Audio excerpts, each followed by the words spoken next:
Be sure to follow me on Twitter. There you can keep up with all the updates from Comics Explained and talk to me directly. What's going on, Comic Nation? This is Rob, and as we move ever closer to Secret Wars 2015, we pick up now with the character of Captain Universe. Now, Captain Universe is a really cool concept in Marvel Comics, but prior to Jonathan Hickman's run of New Avengers and Avengers, Captain Universe really wasn't that prominent. And the reason why I say that is there's a lot of backstory, or I guess there's some backstory, but it's really kind of scattered, it's confusing, and it's really nonsensical.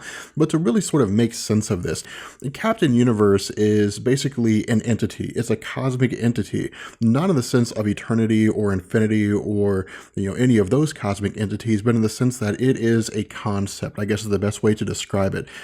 Captain Universe, or the Unipower, basically is this enigmatic energy source, basically meaning that Marvel's never really explained it. Marvel's never really given us an in-depth discussion, or I guess an in-depth explanation, in terms of how the Unipower has come into existence, in terms of where it was that it came from. It was basically just there one day. Now, Captain Universe, or I guess the Uniforce, basically bonds itself to people in a time of dire need for the universe as a whole. And so the result is that over the course of Marvel's continuity, the Unipower has taken over various people. We saw that it basically bonded with Spider-Man at one point in time. There were a series of short, limited, I guess, one-shot publications whereby the Unipower had bonded with the Silver Surfer, bonded with the Incredible Hulk, so on and so forth. And again, these are just sort of small things. Now, the current Captain Universe in Marvel Comics is a woman named Tamara DeVoe. Now, we don't really know a whole lot about Tamara DeVoe, and in fact, we don't really need to, because for the most part, whenever Captain Universe bonds to a being again, it's usually for a temporary amount of time in order for the universal threat to go away. And when it does, then the Unipower dissipates and the person goes back to who they were before. But with Tamara DeVoe, she appears in Jonathan Hickman's run of Avengers, or Avengers Volume 5, with issue number 1 or 3. I think it's issue number 3. And basically, she's just there. We don't really know where she came from. We don't know how she got there. She's simply just there one day.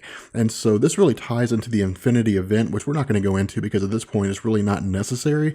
But if you guys are interested, of course, Benny has a video that you're welcome to check out on his channel, and I'll have a link down in the description. But suffice it to say, what basically takes place here is that the origin story, or the story of how it was Tamara DeVoe had become Captain Universe, is given to us in Avengers issue number 6. And what we learn here is that Tamara DeVoe was basically your average woman. She was a normal person.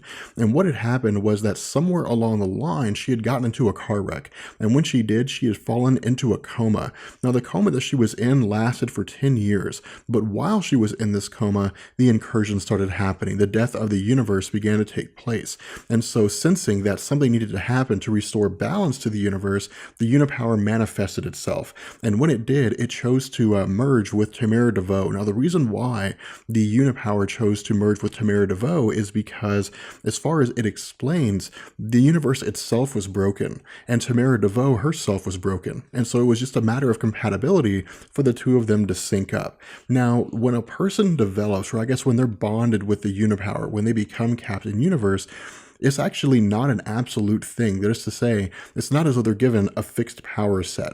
Instead, it's actually subjective based on the person. If a street level person, like the Punisher, for example, were to be given the Unipower, he would be able to utilize its power far differently than if someone like the Silver Surfer did. And the reason why is because the Unipower enhances the abilities of a person's powers already, but it also takes their life experiences, and it also gives them all the experiences and the memories of the previous Captain Universes, meaning that a person could basically use their imagination to use the power to its full potential, but a person with limited imagination would not be able to do so. And so again, this is really just a character that's created for the purpose of having a new superhero in the realm of any given conflict, but to also keep the powers of that superhero confined to the abilities of the person it possesses. That way, we really don't have a situation where a person pops up and fans say, well, why doesn't Captain Universe just fix fix everything? Why doesn't Captain Universe just snap their fingers and the threat goes away and that's that?